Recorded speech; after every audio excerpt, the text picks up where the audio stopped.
Hello friends, welcome back to friends trading floor. இந்த video நேற்று எடுத்த XAUSD கோல்டோட ட்ரேட் பிரேக் டவுன் வீடியோ தாங்க. இதில் என்ன அப்படின்னா, நேற்று தான் எதர்ச்சியாக டெலகிராமில் கம்யூனிட்டியில் மீட்டிங் கனெக்ட் பண்ணேன், சும்மா கால் பேசலாம் அப்படின்னு சொல்லிட்டு. ஸோ அதில் நம்ம நண்பர் ஒருத்தர் வந்து அனலிசிஸ் பண்ணுங்க கோல்டு பார்க்கலாம் அப்படின்னாரு. ஸோ அவருக்கு நம்ம என்ன அனலிசிஸ் பண்ணணும் அண்ட் அந்த விஷயம் மார்க்கெட்டில் எப்படி ஒர்க் ஆச்சு அப்படின்றதான் இந்த வீடியோவில் கம்ப்ளீட்டாக நம்ம பார்க்க போகிறோம்.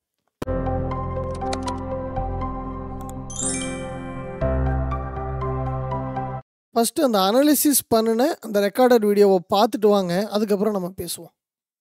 தெரியுதுங்களா? Yes sir.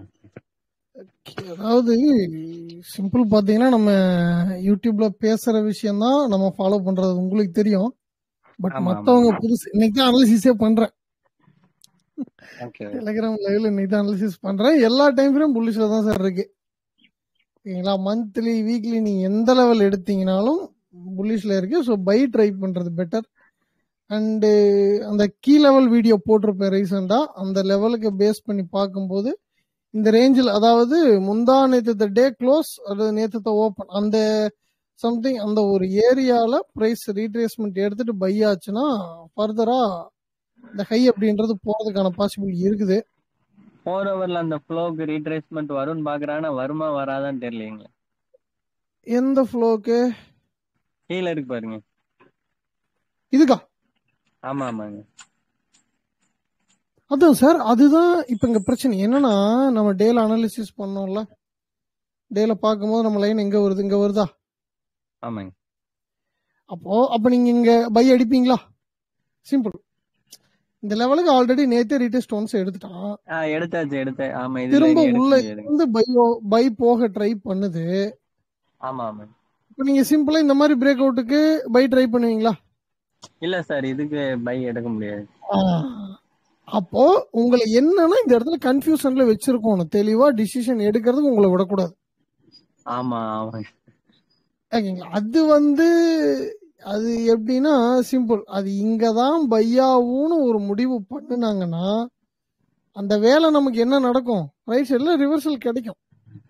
கண்டிப்பா. அப்ப ட்ரேட்ஸ் போட்டுக்கலாம். மற்றபடி ஒரு ப்ராப்பர் கன்ஃபர்மேஷன் இல்லை. பட் எல்லா டைம் ஃப்ரேமும் பையில இருக்க காரணத்தினால ரைட் சைடில் ப்ராப்பராக ரெசிஸ்டன்ஸ் பிரேக் அவுட் எங்கே வருதோ அந்த இடத்துல வந்து நீங்கள் பை ட்ரை பண்ணலாம். Okay, welcome back. நம்ம அனாலிசிஸ் பண்ண வீடியோ பார்த்துருப்பீங்க. அந்த அனாலிசிஸில் நம்ம பேசின விஷயம், இது நமக்கான கீ லெவல். அந்த கீ லெவலில் மார்க்கெட் வந்து ரெஸ்பான்ஸ் எடுத்து ரைட் சைடில் ரிவர்சல் கொடுத்தா நம்ம ப்ராப்பராக பை பண்ணலாம் அப்படின்றது நம்மளுடைய அனாலிசிஸாக இருந்துச்சு. நம்ம அனாலிசிஸ் பண்ணும்போது மார்க்கெட் இந்த இடத்துல ட்ரேட் ஆகிட்டு இருந்துச்சு. ஸோ இப்போ நம்ம ட்ரேட் எக்ஸிக்யூஷன் டைமுக்கு மாறிக்குவோம். ஸோ இந்த பையில் பை போட்டோமானா போகலை, அதாவது மார்க்கெட்டும் போகலை, நம்மளும் போடலை, ஏன்னா அந்த லைவ்லேயே பேசியிருப்போம். அண்டு இந்த இதுலேயும் பை போட்டோமானா போகலை, அதுவும் மார்க்கெட்டும் போகலை, நம்மளும் ட்ரேட் போடல. அண்டு இந்த பிரேக் அவுட்டை கன்ஃபார்ம் பண்ணோம், ரீட்ரேஸ்மெண்ட்டில் ஒரு ட்ரேட் போட்டோம். அது நமக்கு ப்ராப்பராக 1:5 அப்படின்ற டார்கெட் கொடுத்துருக்குது. ஓகேங்களா? இது ஜஸ்ட் உங்களுக்கான டெமோ ட்ரேட்.